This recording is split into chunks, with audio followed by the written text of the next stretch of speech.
map about what Nomic is, because I believe you guys are working more underground, sort of in stealth mode. You've been pretty quiet, so I've been watching you guys. I've been watching you. So James and I work together.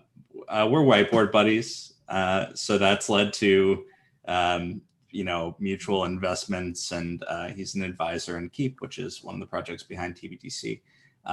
But when I first started really digging into the protocol, I kicked around a couple ideas, and James and Charlie Noyes and a few other people who are known, Zaki actually in Cosmos Land, all kind of gave feedback. And then James really dug in because he is the SPV guru, if such a thing exists.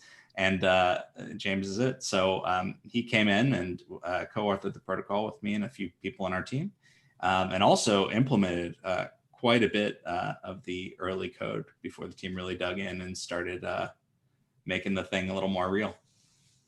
Yeah. The funny thing is, like, when Matt and I met, we were both working on Keep and Summa, but they were completely different things. And we were hanging out a lot and whiteboarding a lot. And so as the vision of Keep kind of evolved and the vision of Summa kind of evolved, tbtc was this logical intersection that we were both building towards. And so Summa got involved there very early on and contributed a bunch of our expertise that we developed, kind of building out the SPV-based cross-chain swaps to tbtc. Yeah, very cool. In my mind, I've kind of bucketed you, James, as the Bitcoin expert who contributed to the Bitcoin side of things. And then Matt, you're kind of the Ethereum expert who built the Ethereum side of things. Actually, James is the everything expert. Oh, okay, got it. No, I'd say I'm the engineer who now has a bunch of ideas, does this much of them, and then brings in like 10 more people to help. Right. I think that James is like a very particular kind of engineer where there's breadth and depth. Particular is one word for it. Well, you're an oddly shaped dude. It's not just the hair; it's also the skill set. But I'm very much a breadth guy. Like, I love to design protocols. I love to, like, the reason that I followed other Matt's work here is I'm incredibly interested in different mechanisms on Cosmos. I'm interested in the internals of IPFS, and that's what got me into this. Okay, so other Matt, what's going on in Nomic land? So we've been working on it for a few years now. We basically, like I said earlier, we worked at Cosmos, and we sort of spun off seeing that as, that's a really valuable thing we want to build is, bringing Bitcoin to Cosmos and sort of using like a Bitcoin-based Tendermint chain. Like, we sort of see that as a primitive for like all the things we want to build in the future, like any sort of application. It's really like, Bitcoin is the collateral you want to have in whatever sort of thing you might build in crypto. So like once we have that primitive, we see that as a really powerful thing. So we started, for a long time, we were working on this JS Tendermint framework called Lotion. And so we were building all our Bitcoin peg stuff in JavaScript. And, after a while, it's like, okay, we have to make this faster. We were making like the Merkle tree in Rust and trying to use that in JavaScript. And after a while, we decided, oh, let's like write all our code in Rust now. So now we, like, for the last year and a half or so, like, we've been working hard on like a real production code base and in Rust, and it's getting a lot closer. We're trying to launch a network by the end of the year, and we'll see if that happens, because everyone always underestimates. But like, it is going nicely. It still looks like that's possible, and we do have test nets, and you can, it's like a Cosmos chain. You can deposit testnet Bitcoin and send it around and withdraw it and all that. And so yeah, we're making good progress. And yeah, like you kind of said, yeah, we've been in stealth mode. We just kind of have been heads down working and not like spending time like trying to hype it up on Twitter and stuff like that. But it's cool to talk to the people like Matt Luongo here, other Matt, and James, and everyone else working in this sort of Bitcoin interoperability space. So we've talked to those people, but it's sort of like beyond that, no one really knows what we're doing. And so, yeah, we're starting, since we're getting closer to a real launch, we're, you know, trying to start being out there. And like, I guess that's this stream is, you know, our first like, hey, public, look, here we are. So. Yeah, and that's the purpose of this meetup. And you know, once Nomic is ready to go live, then you know it's my job to go and chill it. Yeah. Okay, so so we're going to start with steel manning each other's sides, right? That's what Matt Luongo, you said. Is that how you pronounce your name? Luongo? Luongo, close. Luongo. Yeah, that, so you said you've been following Nomic for some time. So you kind of already know what they're up to. Yeah, so I'm not the expert, obviously, but what I like about the protocol as I see it, so I see a couple things. I like that it's just Bitcoin, right? So a lot of our thing has been, well, these other L1s already exist. Why not make heavy use of the assets that they have? And that's kind of like the game theoretic approach. But what I've seen from Nomic is I see like actual proof of work that's being used to assign validators. I see like actually an understanding of how Bitcoin multisig works beyond what most people in the space have, which like seems like a low bar, and it is, but it's great. So like there aren't that many people who know script well and who know Bitcoin well, and clearly the Nomic team does. So yeah, so I'm very excited and watching closely. And I think one of the questions that I have, and this isn't just really about our two approaches, but it's about the ecosystem, which is like, how are we going to get people to use this stuff on Cosmos and Ethereum anywhere? Yeah, that's right. You know, if you're a Bitcoin holder, you do want to do interesting things like earning interest on it, and so something like BlockFi makes sense, right? Where you know send it to a centralized custodian, they're trusted, they're regulated, and you're able to you know earn interest and withdraw immediately. But you know, as soon as you do it in a decentralized way, that's when things get, I don't know, it's very different, right? Like you start getting, yeah, you start getting apprehensive because you're putting in real Bitcoins into it and you're like, where's this going? So yeah, the stuff that you guys are building is very interesting. Yeah, but Matt, other Matt, go ahead and steal. I'm other Matt. Sorry. We're both other Matt at this point. Matt Yeah. Bell.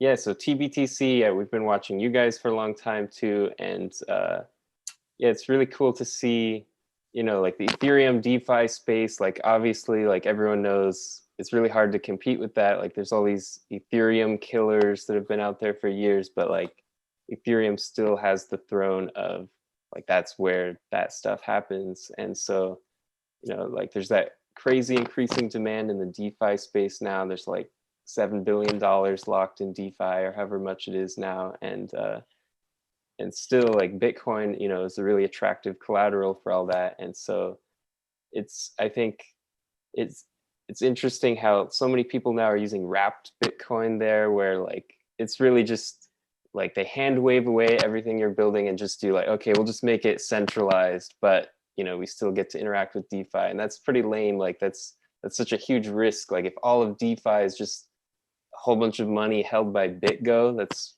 pretty, like that ruins the whole point of DeFi. So if like, it's clear, DeFi. you know, sorry?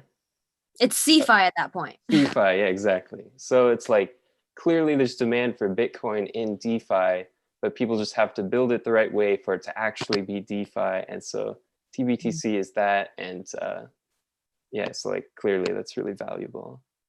Yeah, so let's go into the technicals about how you guys have implemented this, right? So TBTC is a bonded multi-federated peg. That's just like a fancy term for a federated peg, right? Except instead of a multi-sig, you're using no. So the reason we said multi-federated, I mean, it is fancy. We just like made up the term. We wanted something that was a little bit more consistent with existing sidechain research. So one of the things that happens in Bitcoin and Ethereum, the whole rest of the space is suffering is this like language skew where like Bitcoiners call like a duck a mallard or something, and no one else knows what they're saying, and it gets pretty difficult. So we're trying to kind of speak to both sides. But the reason we say bonded multi-federated sidechain is that instead of a federated sidechain, which is a single multi-sig, every deposit in tbtc has a multi-sig behind it. So so if you do have like a massive failure that's outside of your game theoretic model, so like all of AWS went down and the network wasn't as geographically distributed as you thought, you're still good, because that should only take down part of the market cap and part of what's being custodied. But the more interesting part, I think, is the bonded piece. So basically how tbtc works is that at the first layer, you have this mini federations. They're very small, so there's really not a lot of reason for them to not collude and walk off with your money. And so you give them a reason. And the reason is they put down a whole bunch of ETH, in fact, over collateralized on, we call it the host chain. You could call it the side chain, but Ethereum people get all prickly when you call their chain a side chain. So we've been calling it the host chain. But so people put down their ETH at 150% collateralization. And basically what happens is if they do decide to walk with their funds, the ETH is used to make depositors whole. So you sacrifice capital efficiency, but the assurance is that you give depositors much higher. Right. And as I understand it, you have keep tokens as a sort of taxi medallion that allows validators or signers to become signers, right? So, and Matt is muted. Maybe James, maybe James, you can kind of explain how keep tokens play into the game theory of this whole thing. I think you said it pretty well, is that they are a taxi medallion. In order to join one of these federations, you have to bond in addition to the ETH some amount of keep. Exactly. And the idea is it's very similar to validator spots in something like Tendermint. There's just a lot more of them. In some ways, you could just sell these, like, this could just be NFTs and people could mine for them, or they could, however, there are a million ways for people to actually distribute. In our case, it's a clear economic proposition where we think that there's value and that there are fees to be had running this bridge, so that those spots should be valuable. So that's kind of like our commercial interest. But I think what we're going to see is, like, a lot of projects take that idea to this extreme, which is they invent a new token and they say, okay, this is going to collateralize, say, Bitcoin. And well, no, it turns out it's not. It's a new token. It's thinly traded. It has a small market cap, and everyone would prefer Bitcoin to whatever collateral you've come up with. Bitcoin, as Matt kind of alluded to, it is super collateral. It is the hard money, and it's where you're going to want to escape.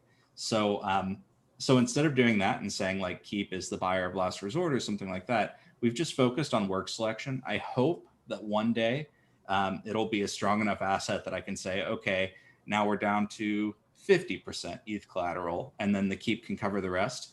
But I don't want to gamble with people's money like that. Mm-hmm. Well, tell us how people are able to get their hands on keep tokens such that they could start. That's I'm to be honest, I'm not sure. So originally we've sold to a whole bunch of private staking services and our team. But really, if people want to get involved shortly, they'll be able to join what we're calling the stake drop. So people can start validating with ETH and lean on the fact that they're already over collateralized. And then if they do a good job, they get invited into this kind of like higher echelon of keep holders. So what's great about that is if someone's, just running a VPS, they've never run a staking service before, they can actually prove themselves out with all of these other Ether holders. And then once they have, they can join this additional peer-to-peer network. Okay. So help me understand this a little further, right? Sure. When a Bitcoin is deposited into a locked, say, address on the Sure. Bitcoin chain, right? That what instantiates a multi-sig Oh, on. I wish it went that way. Okay. No, it's even harder than that. So you have so you have to call your shot. So before you make a deposit, you say how much you're going to deposit, and then a new key pair is brought together using Gennaro's threshold ECDSA. But for our purposes, it's just multi-sig.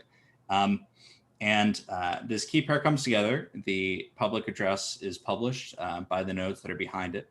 Each of those nodes have bonded, and then you deposit.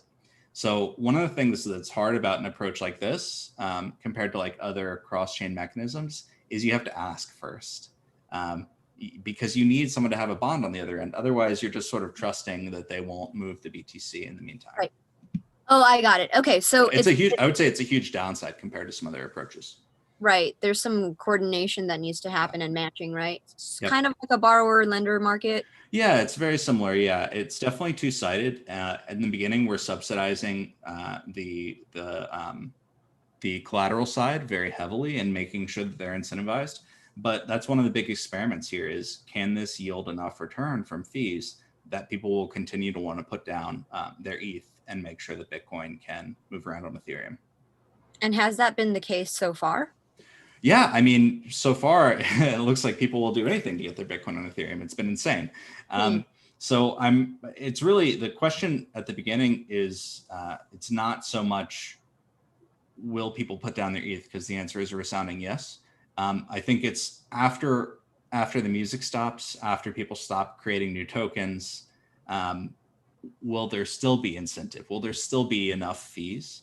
And that's, I think, the question with an approach like ours. What do you mean when you say when people stop creating new tokens? Are you? Yeah, so DeFi right now, sorry, my Bitcoin is about to show really hard. So DeFi right now, people are saying, wow, this is, I mean, depending on who you talk to, some people have been very positive about DeFi. But in a lot of ways, it's 2017 all over again, which is you launch a new token, and the fact that you have launched a token has somehow created value in the world. Right. That's not true, right? It's someone believes that you've done something, and maybe it'll end up turning into a thing, but for the most part, it's just a ticker. And so the same thing that used to be happening on, well, I won't call it particular exchanges, but the same thing used to be happening in 2017 with the latest ICO is now happening on Uniswap. Look, here's a new token on Uniswap. It's going to be big. People zoom in with their R bots and they pump it up, and then folks exit. So what I'm happy to see this time around is that it does take more technical prowess to kind of be involved, but there's still someone at the end of the day who's getting dumped on, right? Yeah. So someone is losing out. And so, so right now, all of this, like when you see DeFi throwing out these incredible returns on investment, that's only if you sell immediately, and that's temporary. And eventually those sort of incentives will expire. So one of the things that I'm excited to see as Cosmos matures and as we maybe try to reinvent DeFi on Cosmos is, do we do the same thing? Do we just start creating random new assets that people will speculate on? And are we using greed to kind of bootstrap this system? Or can we find something a little bit more sustainable? Mm-hmm. And with that, we'll segue into a little bit about what Matt Bell's findings were with, you know, you're building the proof of stake version where you're using like a bespoke Cosmos-based chain to peg to Bitcoin, right? And so the economics of that are a little bit different, and you know your signing set is also a little bit different. Entry is different. Tell us a little bit more about that. And okay, sure. Yeah, so where ours starts, yeah, we sort of have the same view as Matt Luongo, where I think, yeah, basically what you're saying kind of boils down to like, you don't want to like bolt on a shit coin, right? It's like, it's useful to have a token here, like staking tokens are useful, and like for what we're building, yeah, having a token, like that's a very useful tool, but like, yeah, I'm glad both of our projects, we don't want to bolt on a shitcoin like anyone would have in 2017 if they were building similar projects. But so what we do instead for Nomic is it's actually merge mined with Bitcoin. So the staking token, to get authority on this network, like to basically be one of the people holding the Bitcoin in this network, like to be one of the validators. Basically, that power is just given to the Bitcoin miners. And so we see that one reason is because that's a really fair distribution, because that's already like, that's the opposite of an ICO where it's like, hey, give us a bunch of money and then we'll print some new token. No one's giving us money, like as the developers, it's just the Bitcoin miners get it. So that's pretty fair. And also, it's a really cool way to sustain Bitcoin mining, because that's always been like a big question that for the long term for Bitcoin, as the reward goes away, maybe 10 or 20 or 30 years from now or whatever, maybe fees won't sustain the hash rate of Bitcoin mining. And so if everything's moved onto side chains, if all the Bitcoin activity, like one vision could be that the Bitcoin main chain's like this big, like hardcore settlement network for like the absolutely most trustless parts of the economy, but a lot of the activity will happen on these layer 2 networks. And so this is a way for sort of the layer 2 network to give some of that value back to the miners to keep powering that bedrock that powers Bitcoin. Is your sidechain model kind of like Rootstock's? I don't know all the details of Rootstock. Yeah, I think they are like, it's different because Rootstock is actually like Nakamoto consensus. So they use the mining for, or is that not true? I could be wrong about that. It's a weird thing. It's a whole thing. Yeah, okay. I don't know the details of how that works there. But they put a commitment in Coinbase transactions. Right, so that's what we would do too.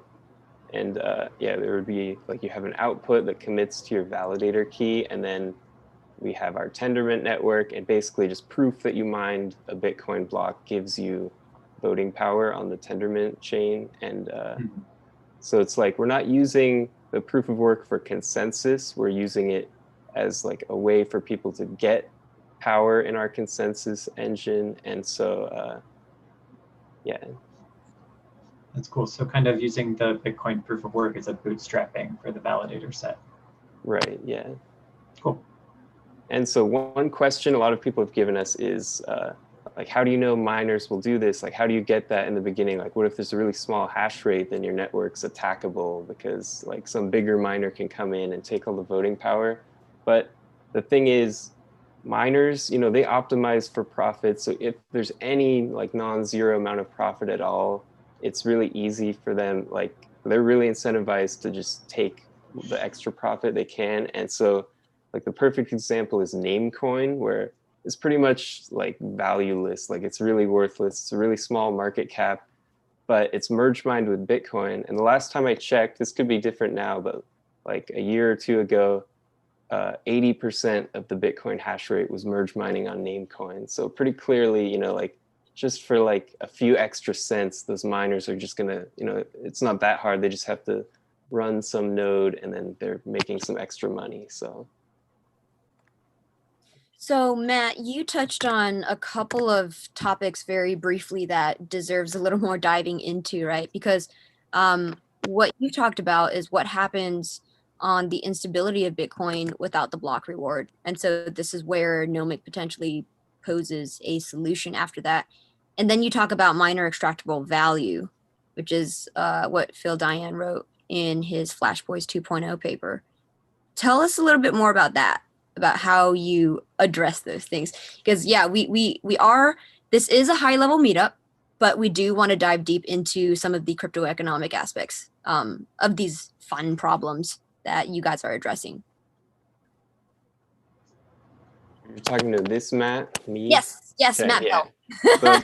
So yeah, the Bitcoin, like the mining reward going away. So that's an interesting thing, because people have talked about that for a long time, that with Bitcoin, there's that fixed cap, there's the fixed supply. So it's like each halving that happens, the miner revenue from that subsidy gets cut in half. And so eventually it'll just be zero. It'll actually be a long time before it's zero, but like, it'll be like really tiny in not that long. It's already, what percent is already mined? Like more than 80%. Is it like 90 yet? Something like that. So it's like the vast majority of Bitcoin's already mined, but like that's what's incentivized these miners to use this power to mine in the first place. And so like once that goes away, there's still fee revenue, like people sending Bitcoin transactions pay a fee to those miners, but like the question is like, what if those fees aren't enough? Like, then, you know, it gets kind of into that block size debate all over again, where it's, do you make like if we want to, like if fees aren't enough, it's like you could make the blocks smaller, less people can make transactions, but fees cost more, you can make blocks bigger. I don't know. It's like there's complex dynamics. You don't really know how to optimize that. And so it's very possible that like, you know, in some time, like in a decade or a few decades, that there's just not enough money being paid to miners so that like, you know, they don't have enough incentive to mine. And so the hash rate's not high enough, and then it's not secure. And then maybe that makes people pull money out of Bitcoin. So the value goes down. So then there's even less reason to mine. So then there's that miner death spiral, as people call it. Mhm. And so, you know, like Bitcoin's been really solid all this time, but like if we zoom out and look at like a really long time scale, this is still an open question that what if like we have to figure out a way to sustain Bitcoin long term.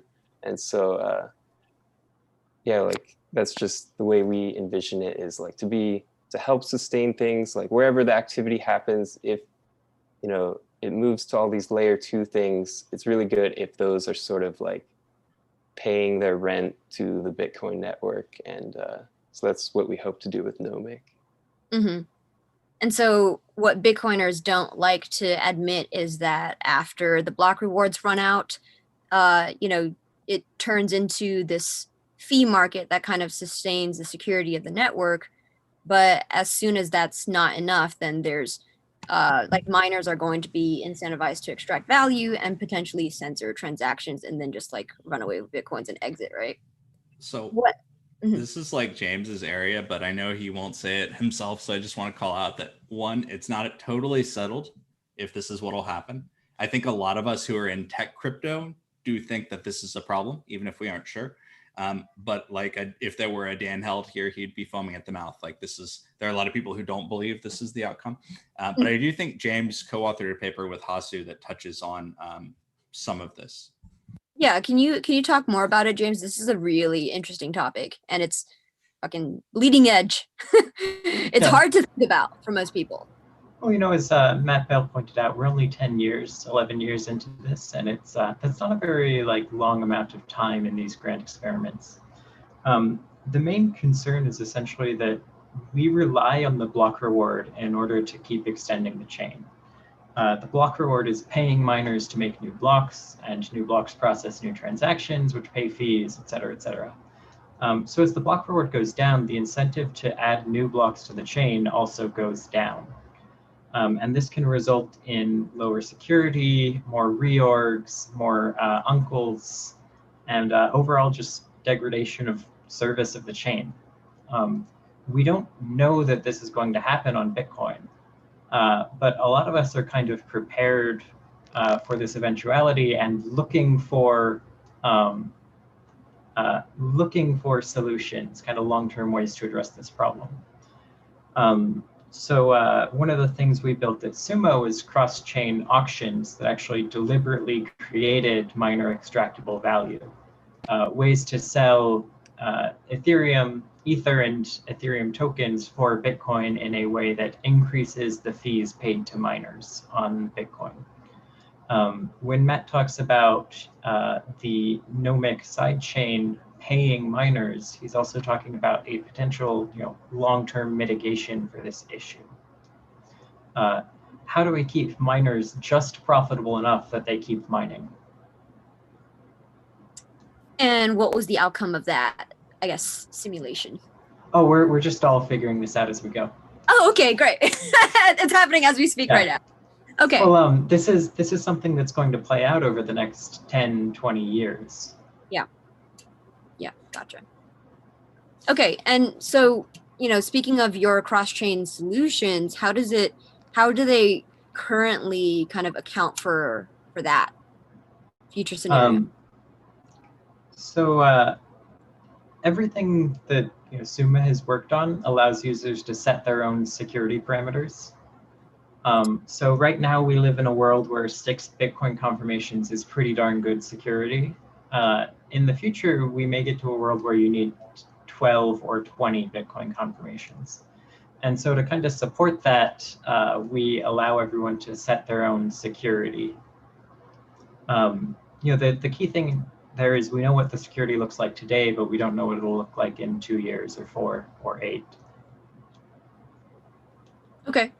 Okay. So if someone were to collateralize their Bitcoin, they would need to have faith that, their Bitcoin is secured, right? In order to do any DeFi stuff. It's not clear that's true. No? So we just had, WBTC has taken off, and I'm not casting aspersions on any teams here. I fully believe that that BitGo is doing this in good faith. I've spoken with their team about it, but they've become this kind of like central component that's a huge part of the liquidity in DeFi. And if you look at how it actually works, there's KYC on both sides. It's very similar to staking your Bitcoin in an exchange. And when I say in an exchange, I don't mean like Binance that's going to like dodge and duck and dive regulators. I mean like Coinbase that's going to absolutely do what they're told if a regulator gets involved. So I think if you don't expect regulators to get involved and you trust BitGo's custody, great. But and it seems like that's enough for a lot of people. And then we've also seen, not to name names, but we've seen other projects where the entire supply of the pegged Bitcoin has actually been controlled by one team, and they aren't even professional custodians, and people are still piling in. So, when I was kind of talking about the unsustainability of DeFi, this is what we mean. People are treating the rewards right now in this gold rush as maybe more important than their collateral. That is a problem. It's insane. Yeah, it is. Yeah. Anyway, as a Bitcoiner myself, that's something that I would never never do. Right. Yeah. Yeah. And I think that's probably, I don't want to speak for Matt one, but I think that's something we probably have in common is I don't want to ship something where that can happen, and anything that we can do as developers, this is crypto, so we don't have to necessarily take legal responsibility, but anything that we can do to keep our users' funds safe and to make sure that every party is incentivized to avoid, becoming the next Gox is vital. Mm-hmm. Okay, so you touched a little bit about crypto regulations. How does collateralizing Bitcoin on Ethereum as part of DeFi actually fit into a regulatory landscape? So if you wanted to repeat something like WBTC, you need, you're a custodian, and at least in the US, if you have US customers, that means that you need to either comply with or be ready for FinCEN. And those are, people in the cryptocurrency space flirt with the SEC and with CFTC, and occasionally they get smacked. But when FinCEN decides to get involved, that's jail time. They're not kidding around. It's not civil. So, kind of similar to how there was some FUD, and I don't use that lightly, about Lightning being running a node as being a money transmitter. On the one hand, that's nonsense, and we have nothing to believe that that's true and no indication from FinCEN. But on the other hand, the rationale behind it is sort of how FinCEN's rules and regs work.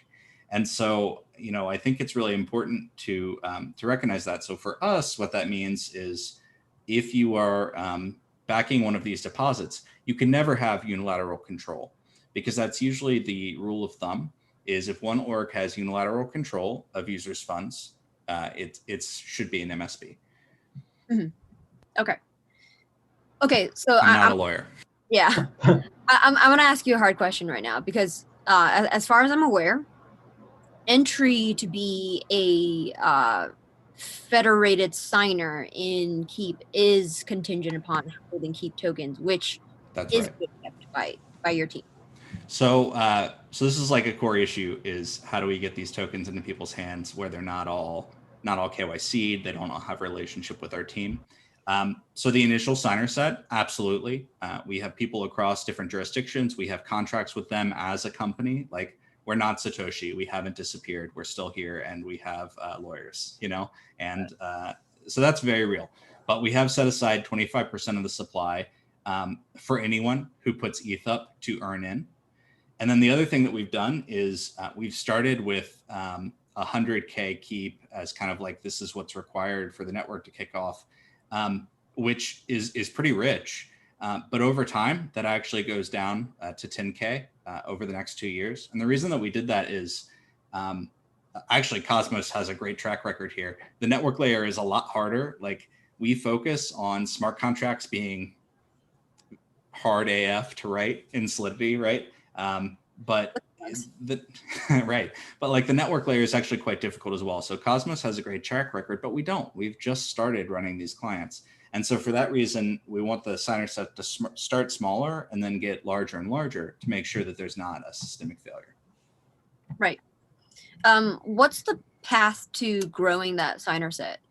So so far we've given away. So we're taking two approaches. So one is just like making it rain, which has been really fun because we just get to like have our Oprah moment and just like throw new tokens at people. And it's kind of, again, as a Bitcoiner, it's very weird to me to do it.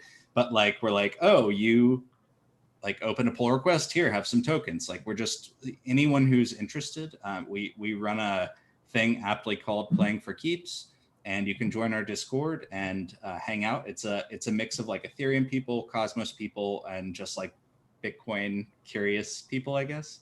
And then they're just all winning tokens. And whenever someone has demonstrated on testnet that they're ready to be a staker, so like recently we did like this mass slashing test, and the folks who survived, we were just like, well, you're going to stake on mainnet, and gave them tokens. And then the other is just this stake drop. So the idea is like, right now farming is this I don't know how much Cosmos has this culture yet, but it's just this like it's kind of like altcoin flipping was even before 2017. Like, people are just like in the muck and they're finding all these new coins and they're running things on their machines, and it's kind of like playing Farmville but without a good interface. You just like click click click and you get your dopamine. So anyway, so there's this like economic game going on Ethereum called farming. And before that became in vogue, we had been trying to figure out, how do we get these tokens to people? And the first one was a proof of work distribution. So we said, is there some sort of merge mine that we can do with like an odd crypto? So like, maybe it's Bitcoin, or maybe it's, hell, it could be Zcash. Like, what is the right set of token holders? And we did that experiment, and we realized, like, you know, I don't know if miners are the right validator set. And that's a difference, I think, between our project and Nomic, is I don't necessarily do trust Bitcoin miners to be good Keep clients. So what we landed on instead is, okay, anyone can come in and over collateralize, and they can put large amounts of ETH in. All of the ETH is at risk, and if they act well, they'll earn a spot to sign long term on the network. What's cool about that? It's trustless. That's probably the coolest thing, is that no one has to ask us. There's not permissionless. There's not a permissioned aspect. But then the other part that's cool is people want to earn yield on their crypto. And most of that in Ethereum right now is going to like centralized USD pegged coins like USDC and Tether. And so now there's this opportunity for folks who want to hold ETH to kind of like get aligned with this Bitcoin bridge on their chain. Right. So help me understand how getting Keep tokens work after, let's say, so okay, let me try to phrase this correctly. If you are getting Keep tokens, and let's say you have been found to cause an infringement on TBTC, right? You try to like double sign or something. Yeah, totally. You lose your Keep tokens, right? So like, what step in the process? Because Keep tokens are non-fungible. Yeah. So the way that kind of seizure works is that, so let's say you don't have any keep and you just want to get involved as a signer and you've got a bunch of ETH.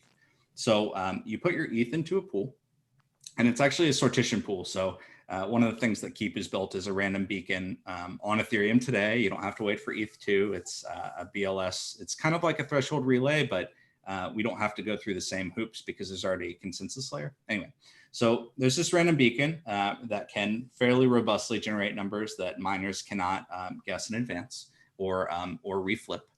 And so once you put this ETH in the pool, every time someone wants to drop in Bitcoin on the peg, you just sort the pool using the new random number, and you say, okay, who's going to back this? So once you've chosen 3 signers, they've all put up their ETH. And at that point, you can use SPV proofs to assure that the deposit has happened. Once it has, if they ever move the funds when they weren't asked to, there's just an SPV fraud proof where you can seize their ETH. So in that case, they don't have keep. When they do earn in keep, over time, we accept less and less pure ETH, and it actually requires keep to come in. And what will happen is if you're fraudulent, your keep is taken as well. So if there's any issue with like the ETH BTC price, there's all sorts of rebalancing that's a core part of the protocol. But if you ever are fraudulent, you're gone. It's not quite the same as the double signer issue that you find in consensus networks that you can solve with like sentries and whatnot, because it's more like, you know, there's only one signature that you're allowed to produce. If you sign anything that was not already authorized on this proof of work chain, then you're going to be slashed. Gotcha. Okay. Matt Bell, tell us about the crypto economics of Nomic. Yeah, so we have a lot of similar mechanisms because like at the end of the day, these systems that we're building are all like fundamentally the same thing. It's just you're coordinating a group of people to like come together and in a decentralized way hold Bitcoin. And so I can just talk about some of the differences then so like we talked about where that like voting power comes from on our network. So instead of the keep token, it's like mining for us. So it starts from the Bitcoin miners, but we don't know that it's really the miners that will want to actually like take the effort to run a validator and participate. So they could just be selling that voting power to other validators, but at least that's where it comes into circulation. And so after that, you know, like since that's a token, it's sort of just like a staking token as any other part of the Cosmos ecosystem, just, you know, except that it came from mining. But it's like basically that token for being one of these signatories, that's the word we call it, like you're a validator, that means you're running a node on the network with voting power, but also if you have that, you're also taking the role of being a signatory, which means like on the Bitcoin chain, you're one of the keys that, you know, like you have one of the keys that controls that Bitcoin. And so, so sort of a major difference here is we just have one big reserve of Bitcoin across the whole network. So instead of like going and finding 3 signers as in Keep, it's instead the entire validator set of this network. So, you know, like maybe more than 100 nodes are basically collectively holding that Bitcoin together. And so you're spreading the trust out a little more. And it's not clear, you know, like that's just one difference in design. We'll see, like there's probably pros and cons here, but like, yeah, that's one major difference. And so a sort of crypto economic difference is that staking token to provide the reward to these people for holding this Bitcoin and to keep that staking token secure, like keeping it valuable is there's interest being paid from anyone holding Bitcoin in this network. It's slowly being paid to those signatories. So like, I imagine the interest rate can be pretty low. I mean, it depends on how much Bitcoin's in the reserve, but it's a really nice security property because as this network grows, if people are depositing more and more Bitcoin, it's not like we have to worry about like, oh, there's too much Bitcoin. And now we're worried that, you know, these signatories have more incentive to collude, like come together and like try to make some attack on the network. But instead,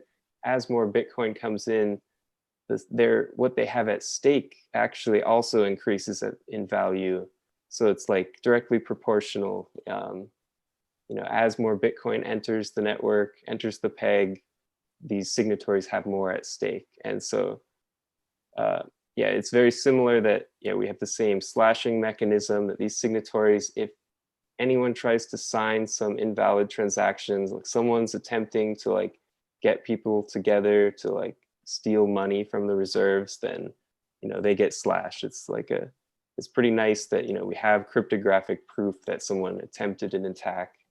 And yeah, so there's also another really cool feature we have is that we actually only require 1/3 of the voting power to be honest. So like, we don't need like a huge majority of people to be honest, like half the people on the network could be evil and like trying to steal the money, and they still wouldn't be able to. And that's because we have this process that we call it the emergency dispersal. Like basically, as this Bitcoin is in the reserves, these signatories periodically sign Bitcoin transactions that are like, so if the network halts for any reason, like if it's stuck for some period of time, maybe 2 weeks or a month or something like that, then instead of it just being like, okay, now all that Bitcoin's stuck, like, it's all over, like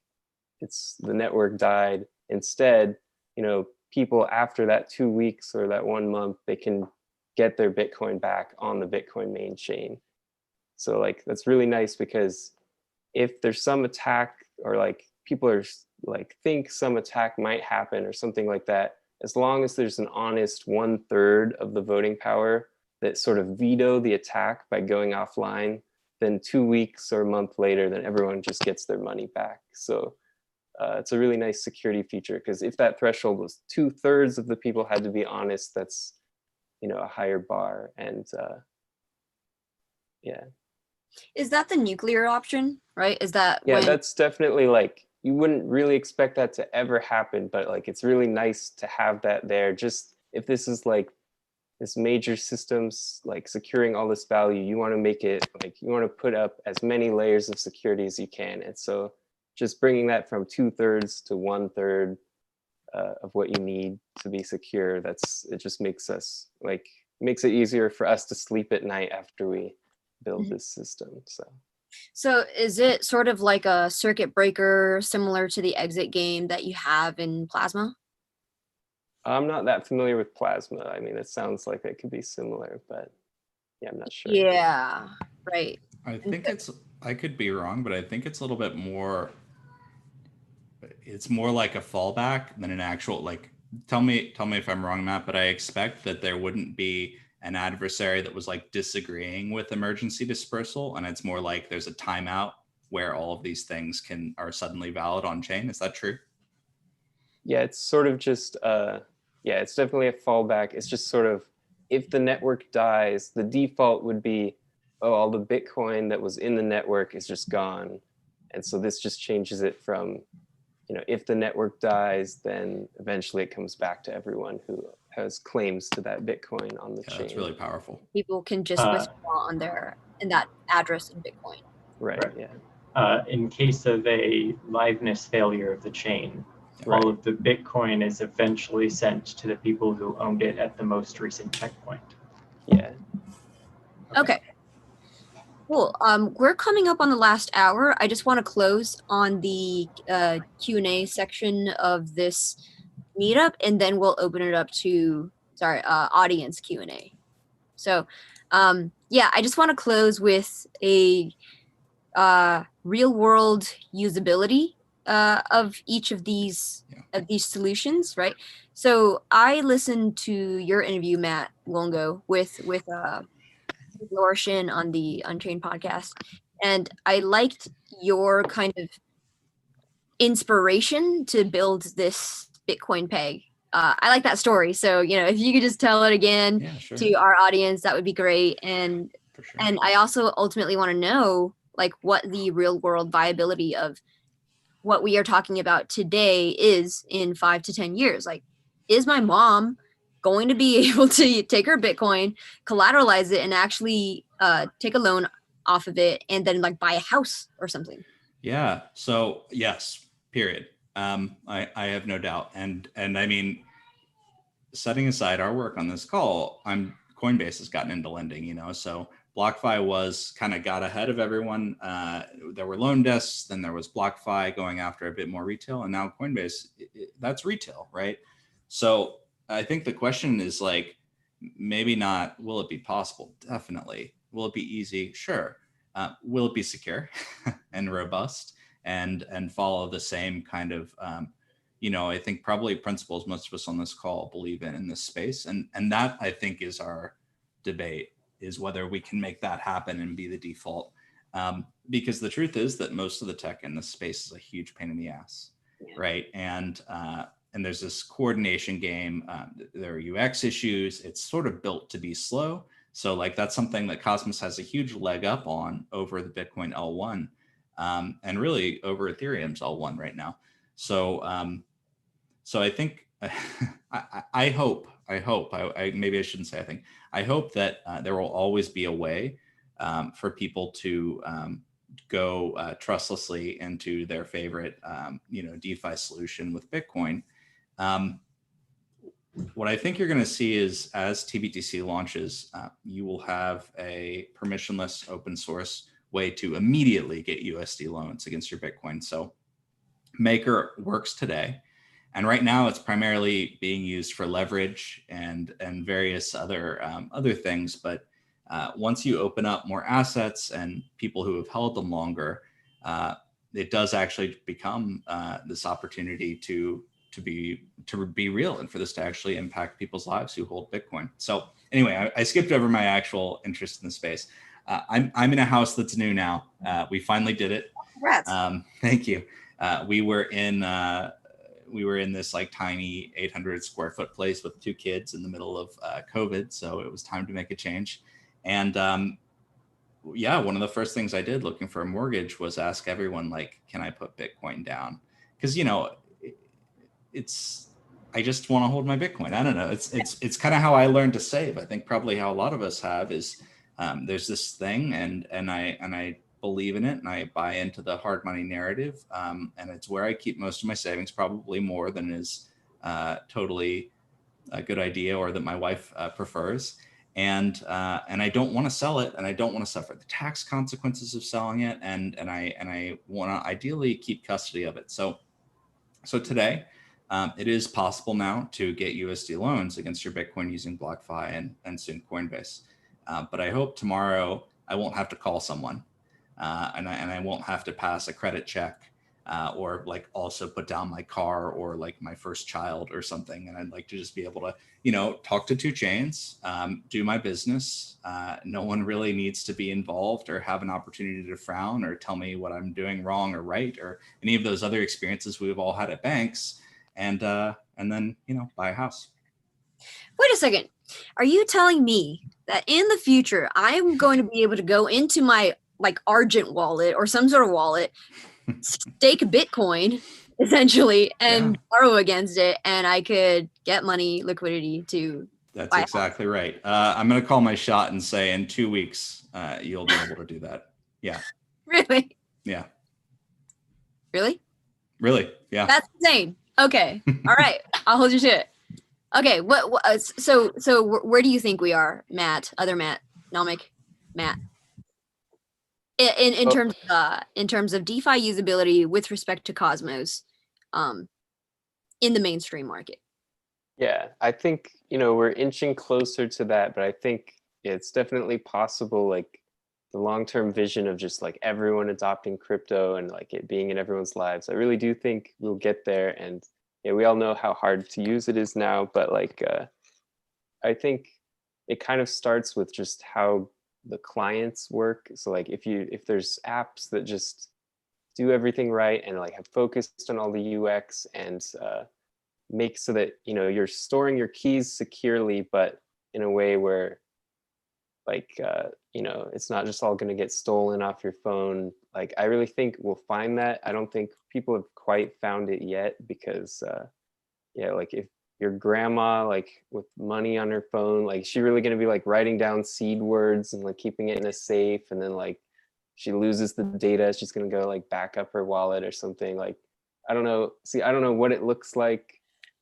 So like it'll take time as people experiment with that stuff. But that's sort of the main blocker for that sort of things, what I see. But I think another part is there's still so many centralized things just in the crypto world, like not even looking at people's grandmas yet, but like people trading on like BitMEX or Binance or whatever. They like, you know, they're choosing these centralized options over these decentralized options. And that is changing a little bit on like in the Ethereum DeFi world, but you know, still centralized exchanges like are completely like way huger than like any DeFi, like the entire DeFi ecosystem. And so it's, I think part of it is just doing all these things that you can do to get the UX to feel like those centralized solutions. And so that's one big thing we really try to focus on at Nomic. So like the UX of depositing into the chain, like people are used to like, oh, I want to put my Bitcoin in an exchange and trade it there. So, you know, the UX for that just looks like, okay, I go to the exchange, it generates an address, then I just send it and it shows up in my account. And so we've worked towards sort of getting that same experience in Nomic. So really you just, you know, you generate an address and you send it from any wallet and it shows up in your account on Nomic. And I think, you know, those little things, they sort of add up. Like after 100 of those little details, eventually it just feels the same as, you know, all those centralized solutions. And but really behind the scenes, you know, it's this way more secure system. And so I think we're just inching towards that. And I'm sure, yeah, there's a lot left, but it's getting closer. Yeah, what I like what you said about this user experience is that the user needs to feel like there's a trusted counterparty on the other side, even though there may not be. And so that's the unfortunate reality of it is that people do, you know, even though they are bought into this decentralization theater, they still at the end of the day want to work with a counterparty that they trust and they know that they could fall back on in case anything happens. Well, Okay. Yeah. You kind of got to think about the user experience challenges involved, right? We launched an app for trading between Ether and Bitcoin using SPV proofs in a decentralized way. And in order to use this app, you had to find my website, download the app, set up the app wallet, fund it with your Ether and Bitcoin wallets. So you had to already have those set up and you had to send funds to this new wallet. And then you had to learn how to actually use this marketplace, right? So we have like 7 different onboarding steps, including multiple on-chain transactions, just to be able to make your first cross-chain transaction. When we talk about systems like the Nomic chain and tbtc, it's almost impossible to completely get rid of that complexity. And so what we spend all of our time working on is hiding it and delegating it to other actors. So in tbtc, we expect people to use tbtc and to use Bitcoin. And we expect like normal people to do that. But when it comes to minting new tbtc, and when it comes to like closing down tbtc deposits, it's likely that there will be specialized people doing that most of the time. And the same in Nomic is you can create a new, you know, peg-in address for the Nomic chain because there is this complex system of validators and signatories behind the scenes managing that for you. So while users are going to get great apps to interact with these things, it's not going to be every part of the system. The bulk of the complexity is going to be handled by like specialized actors who are doing the tbtc minting or the Nomic pegging transactions. Fair enough. Cool. Well, thank you guys for answering all of the interview questions. I'd like to open it up to the audience now. So we'll just go ahead and answer some of the questions that we've gotten from this chat and also from YouTube. All right. Okay, so the first question is to Matt Luongo. What benefits have TBTC if compare it with wrapped BTC or other competitors? Oh yeah, I like this one.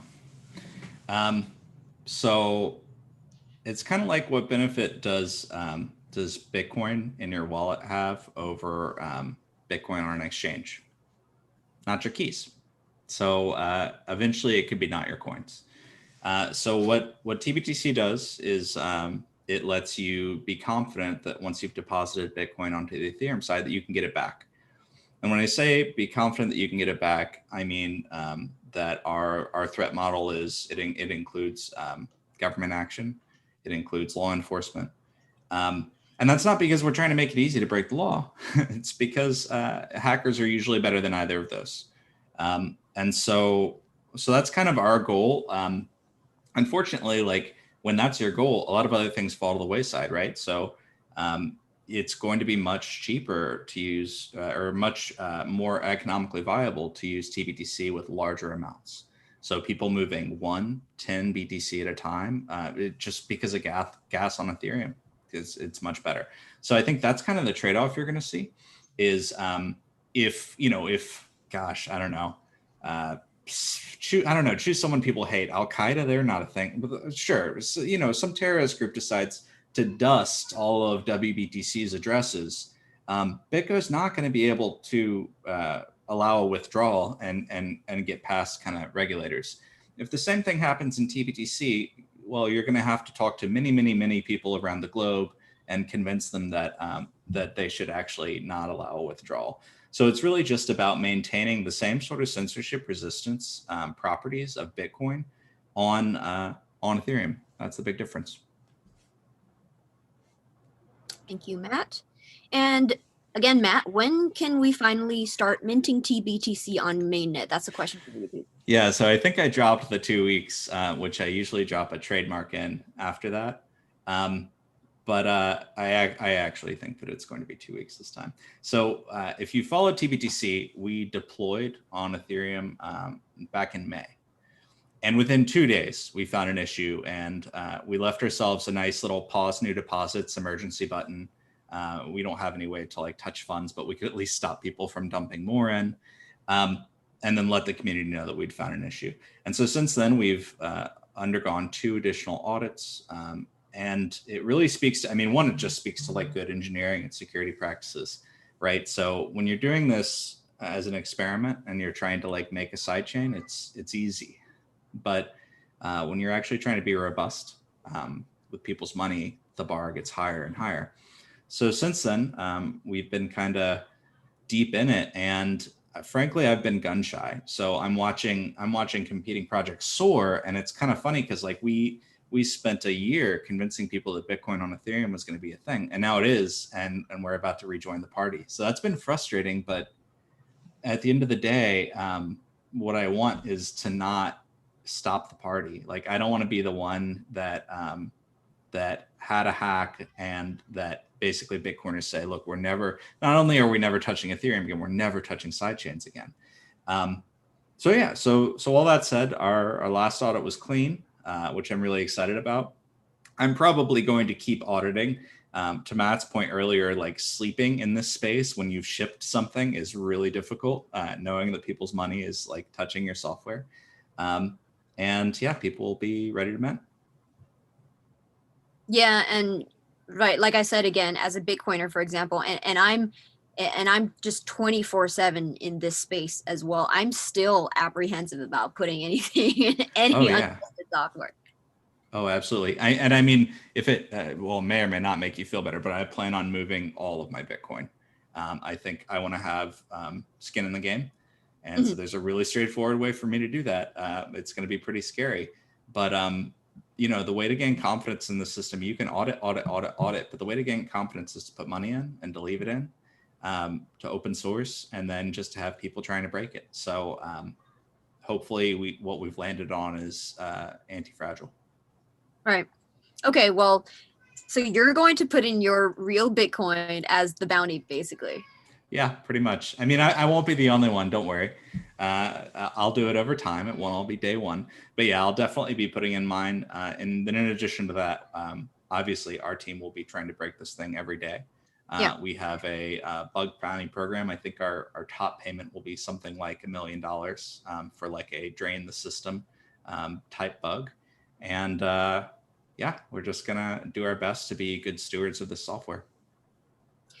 For someone who isn't wanting to have any specialized roles, such as, you know, being a signer on TBTC, and they just want to stake their Bitcoins, how do they do that post mainnet?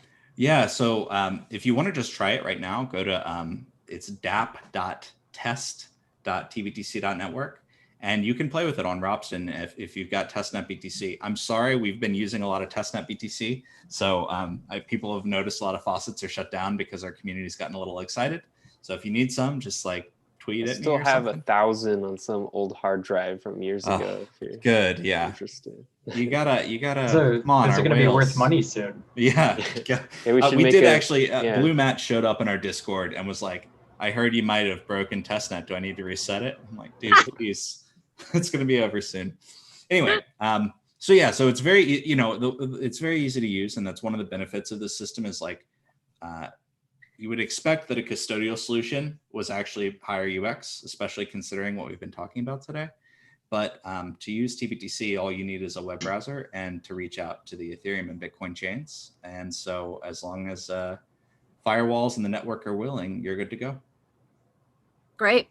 Okay, continuing with the questions from YouTube. Another question is just a general philosophical question. Scarcity is a great incentive. Look at gold and other minerals. It's dangerous and expensive and very little guarantees, yet they're still mining. Why not Bitcoin? I'm going to assume that this is about, the sustainability of Bitcoin after the block reward. Mm-hmm. The reason that we keep mining gold and other minerals is that it's profitable to do so. These companies that are doing it make more money than they spend on average. One of the crazy things about mining is because the market is so efficient, miners' profits approach zero very quickly. And so that same relationship that holds in mining gold does not hold in mining Bitcoin because it is so easy to get into, the hardware is so widely available, and the market is so competitive. Right, much to the misconceived notions of a lot of people about proof of work mining. Even if the block rewards didn't have every 4 years, miner profits would still go, approach zero the longer things went on, because miners would get more efficient at making SHA-2 hashes, which means that they would kick each other out as someone got a more efficient miner and got more of the block reward. So the amount of money you spend to mine 1 Bitcoin approaches the cost of 1 Bitcoin. No matter what the block reward is, no matter how many people are mining, no matter what the hash rate is. Right, and difficulty keeps growing as the technology that improves mining efficiency continues. So it's very different from mining actual gold, because in that world, mining difficulty is static, even as you become more efficient at building tools to mine it. Or at least doesn't have the same Moore's law and economies of scale that Bitcoin mining hardware does. Mm. But I mean, if we're looking really long term, Moore's law sort of ends. So not Moore's law if we're just counting the number of transistors on a chip, but in terms of efficiency, chips, for many decades have been getting more and more and more efficient, as everyone knows. But we're really maxing out the physics of our universe. Now the transistors and chips are the newest ones are 3 nanometers, and a silicon atom's only 0.2 nanometers. So it's we're really hitting the limits here. And so if we look out really long term, it might be miners, all computers basically have hit a limit on efficiency. And so then that game kind of changes where it's the efficiency of generating power rather than making new mining chips. And also not making new mining chips, but how many mining chips can you deploy? Right, yeah. Oh, this is coming out of left field, but I really like this example. It's in proof of work, if we try to like talk to an alien society, and then we wanted to just like check each other on where we are technologically, like how advanced each society is, we would send each other a proof of work, like a hash, and then if they came back with just like all zeros, we would, we would know how advanced someone is. Anyway, that was a pretty funny example. Okay. All right. I think that's about it with all of the community questions, right? As far as the chat box goes. Do we have any other questions for our guests? I see No, one there's more. one more. Yeah, at the bottom. Yeah, so the question is, do you consider lowering the minimum number of keep tokens required to stake on mainnet? Yes. Yeah, so it does lower over 2 years. It drops down to 10,000.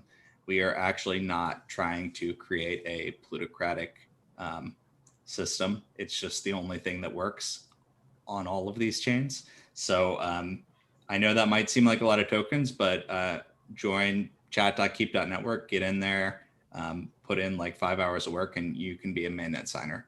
It doesn't take much. You just have to try, which most people don't want to do. Did you just say that plutocracy is the only thing that works? It appears that that's the case on chain today. Yes.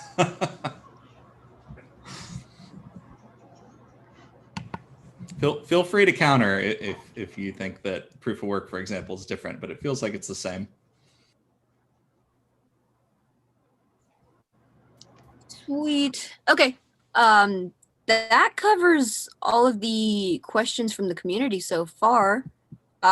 Yeah, we could either unmute the guests on the Zoom link for now, and if anyone wanted to speak up and ask questions, we could do that. Is that doable, Kelsey?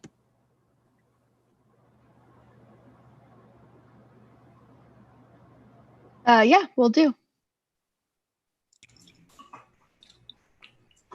Right. Do you guys have questions on those of you on the chat? Delicious. Thank you, my love. Hey, can I ask? Yes. Who's speaking? It's Dmitry. Yeah. Maybe my question will be weird, but let's try. How do you think Matt and other Matt, how do you think how many Bitcoins from original network can move to tbtc or nbtc, and how it affect on the price of original Bitcoin? Thank you. I'll let you take that one, Matt. That's Okay, sure, yeah. That's a really interesting question because that looks really far ahead. Like we're imagining, okay, what does this space look like 10 years from now or something, where, you know, everyone who's using Bitcoin is using it on one of these chains. Yeah, I really think, you know, the vast majority of it can be. It's sort of like people can pick these different ways of holding their Bitcoin, like maybe holding Bitcoin just like normal mainnet Bitcoin, like as wallets exist for Bitcoin today. Maybe that will just always be the most secure option for that. That's like having gold in a safe that you secure at your house or something like that, you know. Whereas putting all this money, putting Bitcoin in these other chains, it's sort of like depositing into a bank, except that it's not a centralized bank. You know, it's this fully transparent system.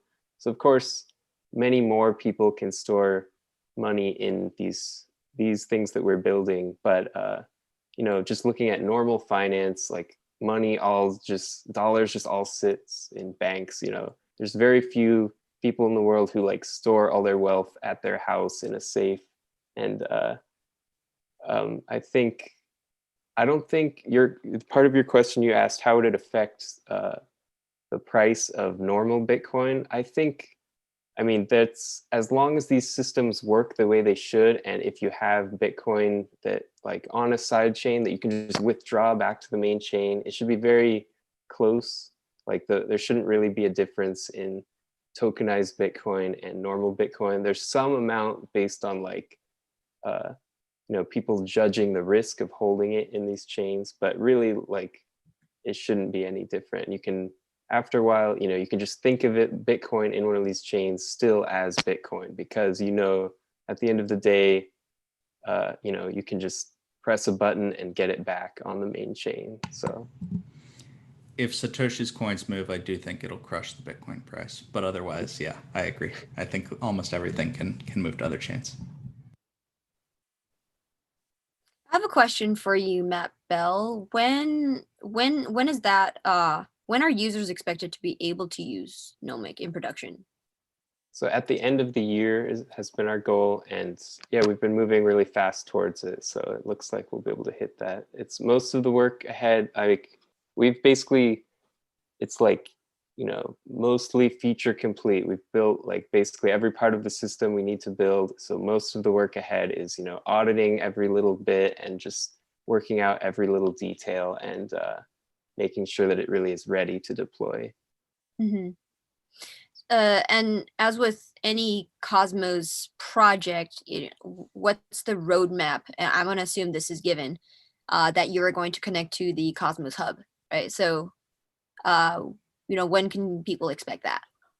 Yeah, so we're already looking at, like all the sort of IBC integration a little bit. We haven't gone super deep into that yet, but like IBC fundamentally, like that's something this chain will just be able to integrate, and like it'll be very low effort to integrate with the Cosmos hub after that point. And I think there's still some open questions as to what that looks like, because we haven't seen these chains, do that yet. But yeah, like in the very near future, like as this is all being figured out in the Cosmos ecosystem, we'll be figuring it out too. So yeah, what I'm interested in is exploring like what DeFi possibilities can happen after that, right? Because essentially what you're doing is you're breaking open the floodgates of Bitcoin liquidity into this peg zone, which then would plug into Cosmos. And so we would essentially have something similar to what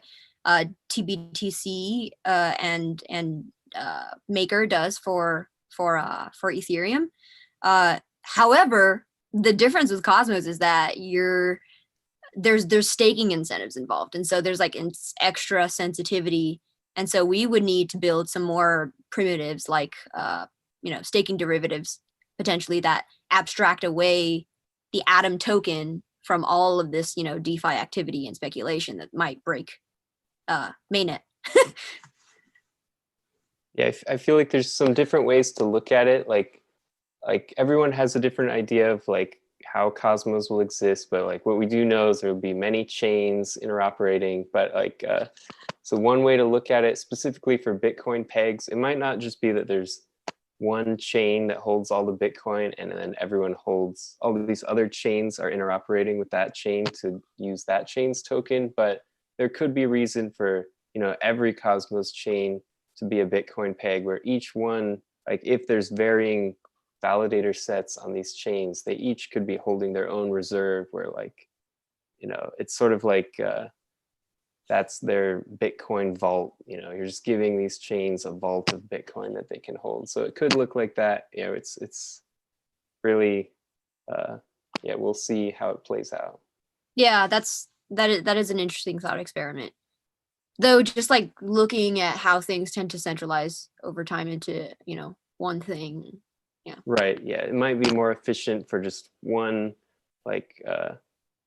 chain where like those validators are really specialized in like keeping those Bitcoin keys secure and everything. And yeah, maybe it works out like that. So Yep. Okay. We have a YouTube question for Matt Luongo. When will the stake drop for ETH only staking begin? Hey, Keep community member stalking me from Discord. No, so yeah, the ETH only stake drop will begin shortly after TBTC's launch.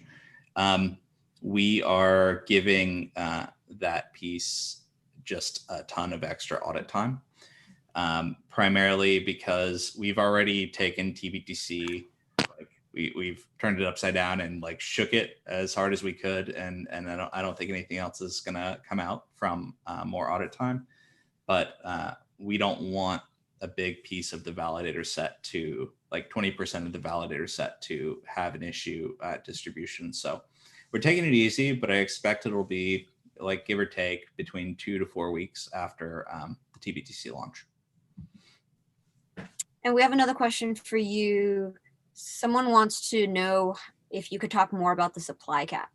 Yeah, so so this is kind of an interesting, there's almost like a meta discussion around it. How do you launch one of these things safely?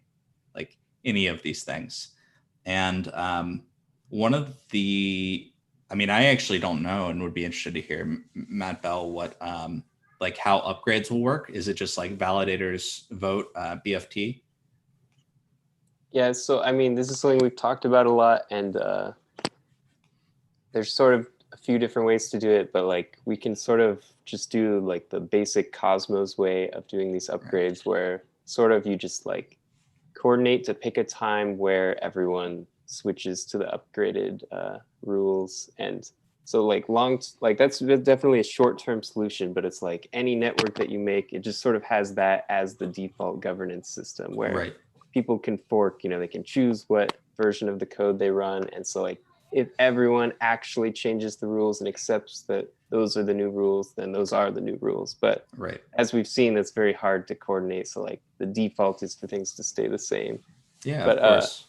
This is something it's kind of a strength, though. Yeah, definitely, because then you can expect, you know, the system to keep operating the way you know it. And this is something we really care about, and it has always been really fun to us. So like the word Nomic, it comes from the Greek word for law, which is nomos. And so it's supposed to be like, you know, law is this changing thing where like people sort of coordinate to set the rules. And so that's something that's always been important to us. And we've always liked the idea of like code governance, where basically, the system like has built-in mechanisms to change its own arbitrary code and like update the rules that way. So you can even update the rules about like how the rules get updated, you know? And I guess I didn't even explain, the word Nomic actually is a game that some economist made a few decades ago, where it has this initial rule set where basically like you can like vote and stuff, and there's some win condition, but built into the rules of the game are ways to change the rules. And so like if somebody's about to win, maybe everyone gets together and votes and says, okay, like getting 100 points doesn't mean you win anymore. Instead, you have like, we create some new system where like, I don't know, like it gets arbitrary, but it's just like this sort of fun dynamic where when the system changes itself, you know, like it's, I don't know, it can live on forever. And yeah. You start to realize that everyone in this space has actually secretly like played a lot of Magic the Gathering, and they just like love the complexity and the rule shit. No, but I totally hear you. I guess part of the reason that I ask is we're in a position where, because we are on top of an L1 instead of getting to like kind of like write our own L1 like you guys are, we sort of have to use whatever rules Ethereum imposes on us, right? So if we have a huge, like imagine, if you can imagine the DAO for tbtc, like there was a huge incident, you know, Ethereum miners probably won't fork to save us. I don't expect that'll happen. And so this question about the supply cap is kind of part of our answer to that. I think that on-chain governance is really interesting, but it's also so meta and recursive and difficult. Frankly, it's a difficult problem to solve in the general case, that you do fall back on defaults like Flag Day and like overwhelming consensus. So what we've done is for our launch, we've said, okay, so for the first week, 100 BTC can be deposited. For the second week, it can be 250. So originally we were going to do 100 a month, 250 a month, 750 a month. Since then, 50,000 BTC have moved over to Ethereum, which is just staggering. So we're now doing a weekly supply cap increase. It'll take around 9 weeks to get to 3,000 BTC. And if, you know, we haven't raised our hands and we haven't hit the emergency pause, which expires at 6 months, then we will be uncapped. So that is to the supply cap question. And also I shared my jealousy. I kind of want an L1. Is there a migratory path for TBTC in the future if that is the case that you want to move it over to L1? I think that would somewhat defeat the point. Also, Matt Luongo muted himself again. I think that would somewhat defeat the point because the goal of TBTC is to allow Bitcoin holders to participate in DeFi. So if you move it to its own L1, you have undermined your goal. Right, because you remove its access to DeFi. Right, right. Because DeFi is homed in a specific chain. If you want to participate in DeFi, you right now have to go to that chain. Right. I'm sure James's answer was great. I'm successfully unmuted. Matt Luongo, have you planned playing for keeps in September? That's a question from. So specific. So we will be announcing a judge soon. So actually for Cosmos folks, our first judge for playing for keeps was Zaki from Cosmos Land. The Cosmos, sorry, I have to adjust my language in every community. Yeah. Cosmos? Yeah. Oh, does Cosmos Land work? I mean, it does, but there's no there's no single land. Well, yeah, of course. It's obviously there must be many words. Oh yeah. All words are welcome. No. Yeah. So what we'd like to do is announce a Bitcoin focused judge for September.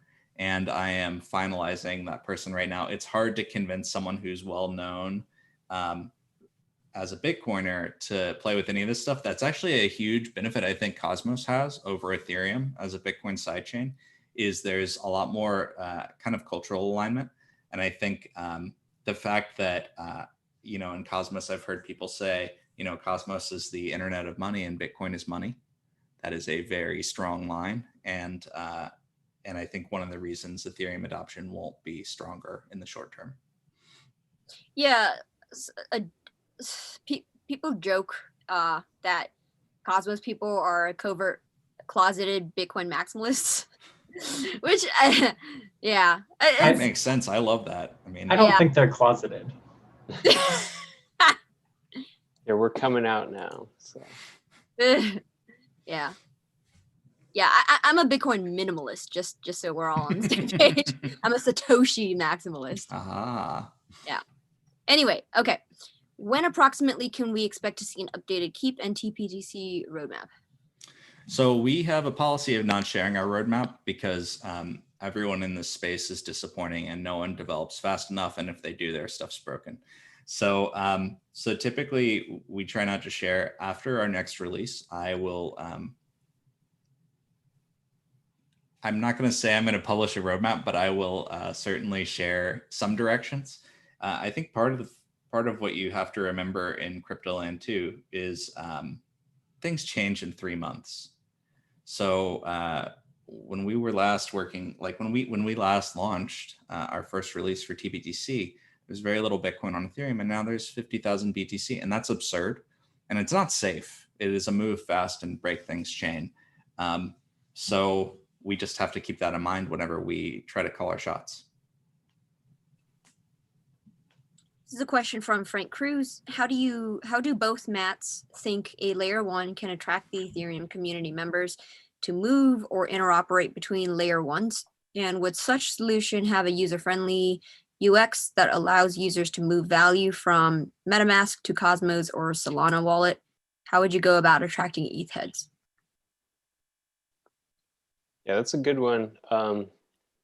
I mean, for a long time, I mean, I like Ethereum and I respect everything that happens in Ethereum, but I guess I've always been, since I got into crypto early enough, I'm more like default Bitcoin maximalist. And like in the early days, people like hated anything other than Bitcoin. So it's like, I admit I still have some like anti-ETH sentiment. So like I sort of call Ethereum is like a real money test net, like basically it's to prove these concepts, to like play with these DeFi things.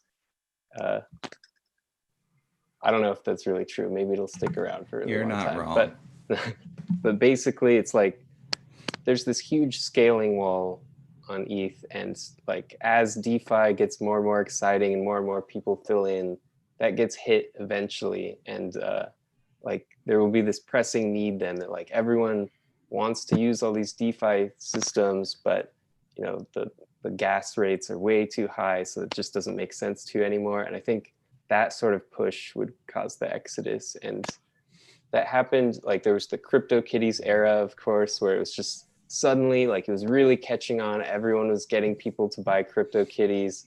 That was the end of 2018, I think. And then it was just like people who'd never heard of crypto. It's like, here, set up MetaMask, and like, here, buy this kitty. It's like this fun game. And like, I was getting so many people into it that like in a week, it was 80% of all historical Ethereum transactions, even though Ethereum had been around for years. And like that week though, since so many people were adopting it, it just really hit the wall. And like, yeah, the fees were way too high and everyone just stopped using it. But back then, you know, there weren't all these other solutions to move to. And I think, you know, if that happened now, like if it really like hits that wall again, then people will be like, it's not Ethereum that they're loyal to, it's like these DeFi things that they're earning yield from. That's what they want to use. And so like, concretely, I don't know exactly what that looks like about like wallets, like being able to migrate everything.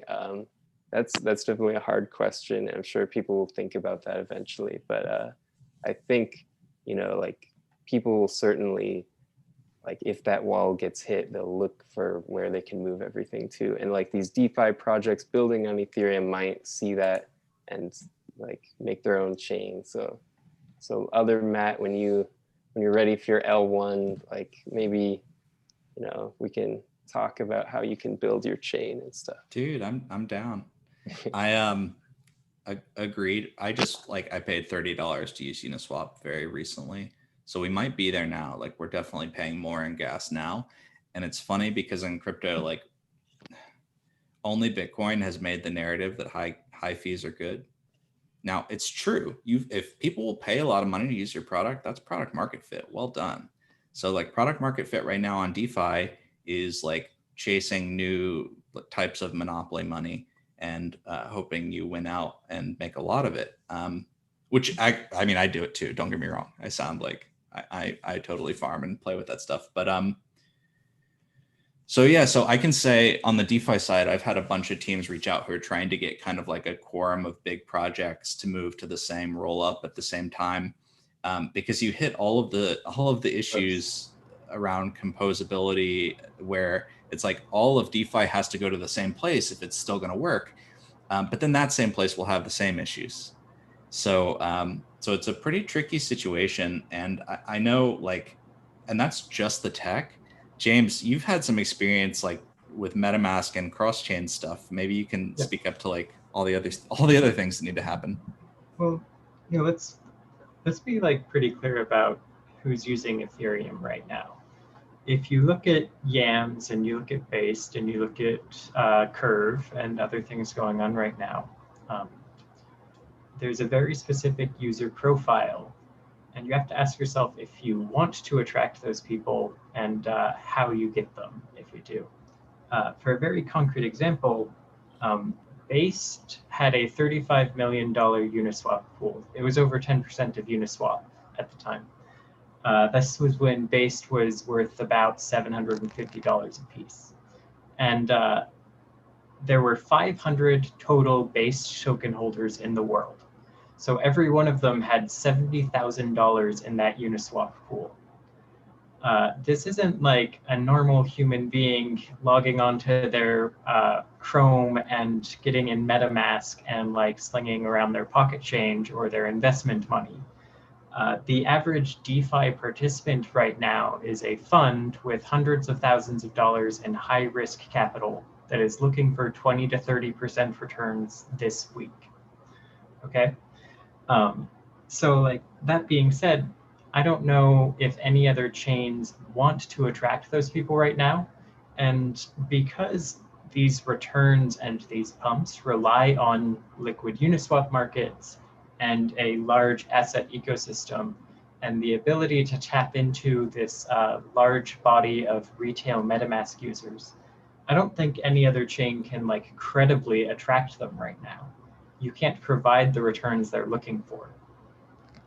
Now, that being said, if we want to get to this awesome future where assets flow seamlessly between chains, I don't think that we're talking about moving assets from MetaMask to a Solana wallet or to a Cosmos wallet.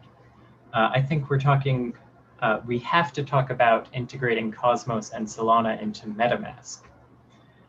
It's going to be harder to get millions of downloads on a new wallet than it is to get new assets into the existing wallets with millions of downloads. And to this end, like Summa, we did a bunch of talking to the MetaMask team and some preliminary work on a Bitcoin plugin for MetaMask.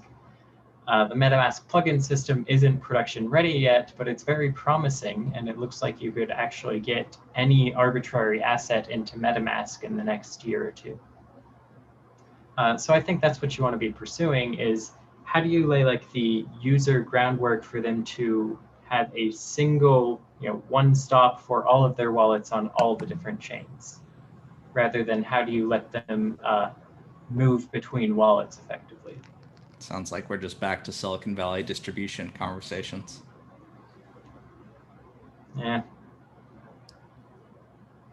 Okay, so I want to ask the last question from YouTube, and then we'll go ahead and close this because we are coming up against the 2-hour mark. So it's been a long meetup, highly informative. Let's close this. Okay, thoughts on switching to a pooled model? Does it reduce censorship resistance? I assume that's to me because I think we would call Nomic already a pooled model. Is that everyone else's understanding? Yeah, merge mining, I guess that's like in the Cosmos world, is like pooled security. Yeah, I don't know. Yeah, so if the question is about tbtc's federations and the fact that they're like one-to-one with signers, we all have different takes on what this question means, by the way. But so my response to that, if that is in fact the question, is that pooling across, so basically pooling security across different depositors in our model leads to greater capital efficiency. And I think we can do it without hurting censorship resistance. But I think that the failure cases are way worse for depositors because typically that means that somewhere you're using less collateral because you can take advantage of socialized losses. So like, if you're like, what's a socialized loss? If you remember Bitfinex in 2016, when many of us took a 42% haircut with most of our net worth, sorry, that might've just been me. Not just you. Yeah, it didn't feel great. And so like, yes, it's really efficient when people can like leverage all over the place, but then when the house of cards falls, it hurts way more people. So if that's the pooling, then that is my response, is we're looking into it, but we're going to be really conservative. All right, great. Well, I'm going to go ahead and close this meetup because it's been quite a long one, highly informative. So I just want to thank the guest speakers for coming on and providing such a content-rich meetup. This is what Cosmos Unchained seeks to be. Thank you, audience members, for tuning in. This has been great, and I hope you guys walked away learning something. Yeah, and stay tuned for our upcoming Cosmos Unchained meetups. The next one is going to be Dexes versus Sexes, CEXs. Yeah, that one is going to be Eric Voorhees with Shapeshift coming on to talk about Dexes, but they are also having this Dex alternative called MicroTick. And so we're going to have IXO come on. That's a Cosmos related Dex. They're building bonding curves. And so we'll talk about that in the next upcoming meetup at the end of September. Stay tuned. And thank you guys for, getting weird in Cosmos. Thanks a lot.